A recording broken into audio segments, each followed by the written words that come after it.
చాలా సందర్భాల్లో role models కోసం ఎతుకుతూ ఉంటాం. చాలామందిని చూసి స్ఫూర్తి పొందుతూ ఉంటాం. మనిషికి నిజంగా ఒక రోల్ మోడల్ అంటే ఎవరు? అనేక రంగాల్లో రోల్ మోడల్స్ ఉండొచ్చు. కానీ ప్రతి మనిషికి ముందు తనకు తానే ఒక రోల్ మోడల్. తన బీకాన్ లైట్ తనే క్యారీ చేయాలి. తన స్ఫూర్తి తనకే ఉండాలి. ప్రతి వ్యక్తి జీవితం ఒక యూనిక్ కదా. అంటే ప్రతి ఒక్కళ్ళు ఒక విశిష్టతతో పుడతారు. వాళ్ళకు వాళ్ళే ఎందుకు రోల్ మోడల్ కాకూడదు? వాళ్ళకు వాళ్ళే ఎందుకు రియల్ హీరో కాకూడదు? ఒక్కసారి మనకు మనమే ఎందుకు హీరో అనుకోకూడదు? మనం మనకే రోల్ మోడల్ అని ఎందుకు అనుకోకూడదు? ఒకసారి ఇలా ఆలోచించవచ్చు కదా. కొన్ని సందర్భాల్లో మనకి ఒక టార్గెట్ పెట్టుకుని రీచ్ అవుతూ ఉంటాం. జనరల్గా ఇంకొకరిని చూసి వాళ్ళ అచీవ్మెంట్స్ని మనం బ్రేక్ చేయాలనో లేదా వాళ్ళకంటే గొప్పగా ఉండాలని అనుకోవచ్చు. కానీ మనమే ఒకటి గొప్పది అచీవ్ చేసి దాన్ని మనమే నెక్స్ట్ ఇంకా గొప్పగా బ్రేక్ చేయొచ్చు కదా. అసలు వరల్డ్ క్లాస్ లెవెల్లో మనమే ఆ పోరాటం మనతో చేసుకోవచ్చు కదా. మనతో మనం చేసేదే నిజమైన పోరాటం అవుతుంది కదా.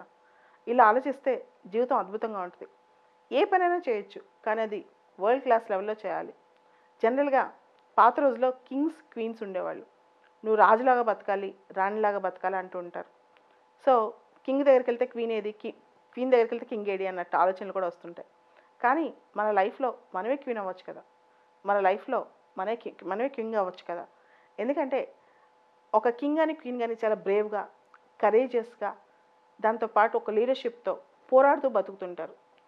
అదే కింగ్షిప్ ఆర్ క్వీన్షిప్. అంతేగాని కింగ్ క్వీన్ అంటే ఓన్లీ పదవే కాదు, పురస్కారమే కాదు. దానిలోన ధైర్యం, నాయకత్వం. సో అలాంటి స్కిల్స్ మనం కనుక అలవర్చుకుంటే లైఫ్లో ఏ రంగంలోకి వెళ్ళినా మనమే క్వీన్ అవుతాం. సో మీరు చూడండి, ఏ రంగంలో గొప్పవాళ్ళైనా ఆ క్వాలిటీస్ ఉంటాయి.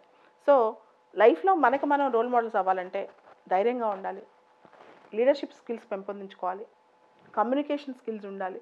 దాంతోపాటు ప్రతి దానిలో మనం వేసుకున్న బ్యారియర్స్ మనమే బ్రేక్ చేసుకోవాలి. మన అచీవ్మెంట్స్ దాటి మనమే ముందుకెళ్ళాలి. అంటే నువ్వు 10 మైల్స్ పరిగెత్తాలనుకున్నావు అనుకో, అది 15 మైల్స్ 20 మైల్స్ అవ్వాలి. అదే చాలా ఇంపార్టెంట్ అనమాట. అంటే మనల్ని మనం ఓవర్కమ్ చేసుకుంటూ, మనం డ్రా చేసుకున్న బ్యారియర్స్ మనం క్రాస్ చేసుకుంటూ ఎప్పుడైతే మనం పైకి వెళ్తూ ఉంటామో అప్పుడు మనం నిజంగా మనమే కింగ్, మనమే క్వీన్ మన లైఫ్లో. మీరు చూస్తే కింగ్ క్వీన్ అనేవాళ్ళు వాళ్ళ సామాజిక పరిస్థితుల నుంచో, ఆర్థిక పరిస్థితుల నుంచో అవరు. వాళ్ళు నిజంగా వాళ్ళ సొంత నాయకత్వ లక్షణాలతో, వాళ్ళ లీడర్షిప్తో అవుతారు. కాబట్టి అందరూ గ్రహించాల్సింది ఏంటంటే మన లైఫ్లో మనమే క్వీన్.